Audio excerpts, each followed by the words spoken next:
भारत पूरे विश्व भर में अपनी अनोखी संस्कृति व परंपराओं के लिए जाना जाता है। यह देश त्योहारों का देश है और यह सभी त्योहार हमें संस्कारों और वैदिक परंपराओं को आज की पीढ़ी तक पहुंचाने का एक माध्यम है। इनमें से एक त्योहार अहोई अष्टमी का भी है। इसमें सभी माताएं अपनी संतान की दीर्घ आयु और मंगल जीवन के लिए उपवास रखती हैं। अहोई अष्टमी कार्तिक मास के कृष्ण पक्ष की अष्टमी को मनाया जाता है। इस दिन माता पार्वती को ही अहोई रूप में पूजा करने का विधान है। करवा चौथ के बाद अहोई अष्टमी पर महिलाएं संतान की दीर्घायु और सुखी जीवन के लिए निर्जला व्रत करती हैं। इस दिन संतान प्राप्ति की इच्छा रखने वाले पति पत्नी भी अहोई अष्टमी का व्रत करते हैं। अहोई माता की पूजा के समय अहोई अष्टमी की कथा अवश्य सुनना चाहिए।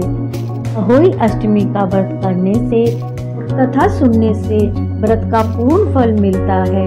नमस्कार दोस्तों, मधुर सरस चैनल पर आपका स्वागत है। आज के वीडियो में बात करेंगे अहोई अष्टमी व्रत कथा की। वीडियो को लाइक, शेयर और चैनल को सब्सक्राइब करें।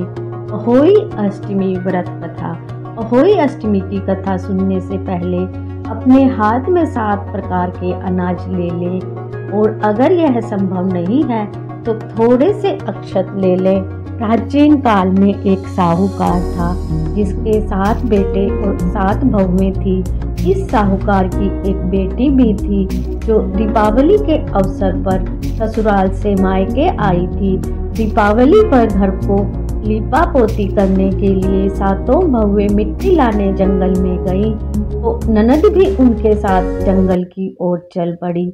साहूकार की बेटी जहाँ से मिट्टी काट रही थी उस जगह पर शाही अपने 7 बेटों के साथ रहती थी। मिट्टी काटते हुए गलती से साहूकार की बेटी की खुरपी की चोट से शाही का एक बच्चा मर गया। इस प्रकार गुस्से में शाही ने कहा कि मैं तुम्हारी कोख बांधूंगी। शाही के वचन सुनकर साहूकार की बेटी अपने 7 भाभियों से एक एक करके विनती करती है कि वह उसके बदले अपनी कोख बंधवा ले। तो 6 भाभियों ने अपनी कोख बंधवाने से मना कर दिया। छोटी भाभी सोचने लगी कि यदि मैं कोख नहीं बंधवाऊंगी तो सासू जी नाराज होंगी। ऐसा विचार कर उसने अपनी ननद के बदले अपनी कोख बंधवा ली। कोख बंध जाने के बावजूद उसके प्रतिवर्ष लड़का होता था, परंतु वह जन्म के 7 दिन बाद ही मर जाता। एक दिन उसने पंडित को बुलाकर पूछा, क्या बात है, मेरी संतान 7वें दिन क्यों मर जाती है? तब पंडित ने कहा, तुम सुरही गाय की पूजा किया करो। सुरही गाय शाहू माता की सहेली है, वह तेरी कोख छोड़े तब तेरा बच्चा जिएगा। इसके बाद वह चुपचाप प्रातः काल उठकर सुरही गाय के नीचे सफाई आदि आती। गौ माता सोचने लगी कि ऐसा कौन है जो मेरी इतनी सेवा कर रहा है, आज देखूंगी।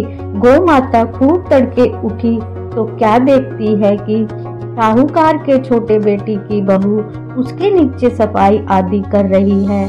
गौ माता उससे बोली, मैं तेरी सेवा से प्रसन्न हूँ, जिस वस्तु की इच्छा हो वह मुझसे मांग ले। तब साहूकार की बहू ने कहा, शाहू माता तुम्हारी सहेली है और उन्होंने मेरी कोख बांध रखी है, उससे मेरी कोख छुड़वा दो। गौ माता ने कहा, अच्छा। गौ माता 7 समुंदर पार अपनी सहेली के पास उसको लेकर चल पड़ी। रास्ते में कड़ी धूप थी, सो वे दोनों एक पेड़ के नीचे बैठ गई। उस पेड़ पर गरुड़ पंखनी के घोंसले में एक बच्चा था। थोड़ी देर में एक सांप आया और पेड़ पर चढ़कर उस गरुड़ पंखनी के बच्चे को डसने लगा।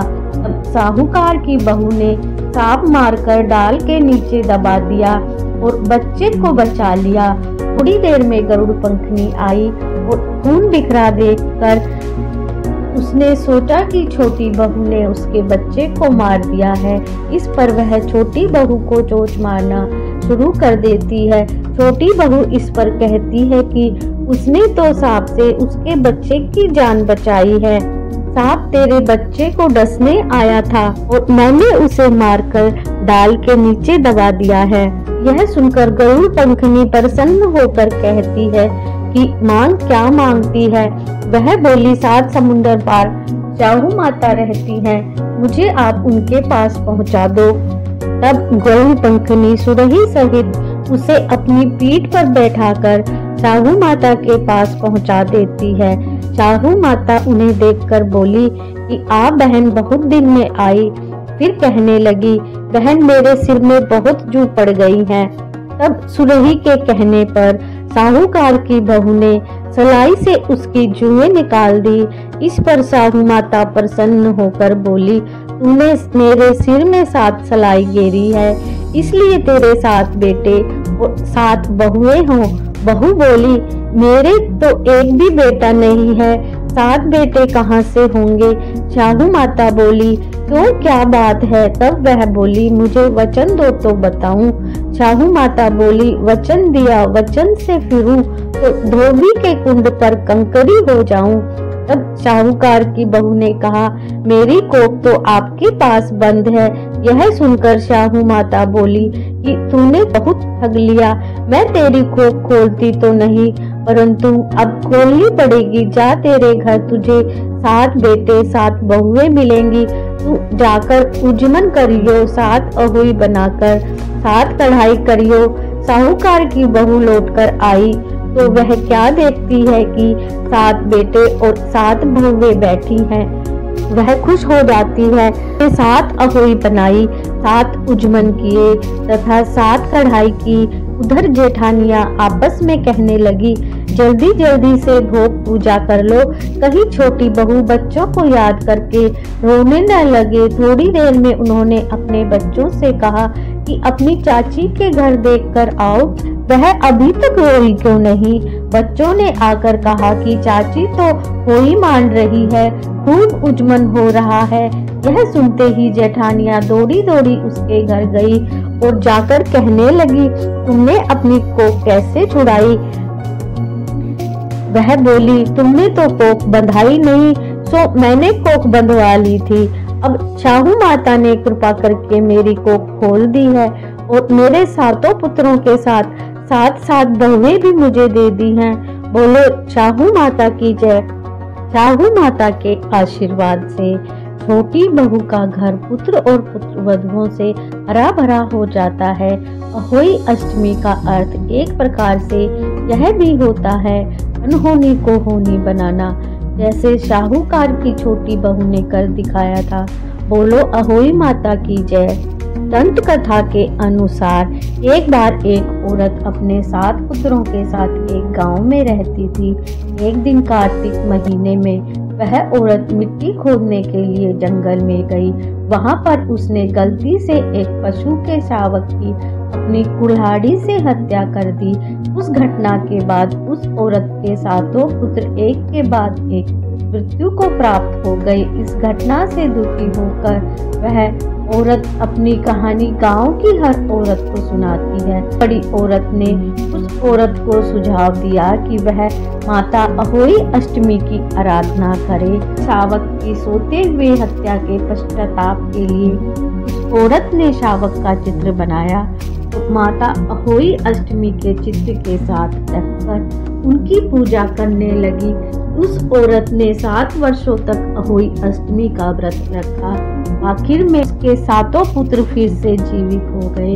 अहोई अष्टमी की कथा सुनने के बाद अक्षत माता को चढ़ा दे या फिर 7 अनाज गाय को खिला दे। फिर कहें कि हे अहोई माता, जिस प्रकार आपने साहूकार की छोटी बहू को आशीर्वाद दिया है, उसी तरह हमारी भी संतान की रक्षा करना और उसे सुख समृद्धि का आशीर्वाद देना। साथ ही जिस तरह छोटी बहू की कोख खोल दी, उसी तरह सभी नारियों की कोख खोल देना और सभी नारियों की इच्छा पूरी करना। बोलो अहोई माता की जय। वीडियो को लाइक शेयर करें, चैनल को सब्सक्राइब करें। Thank you for watching.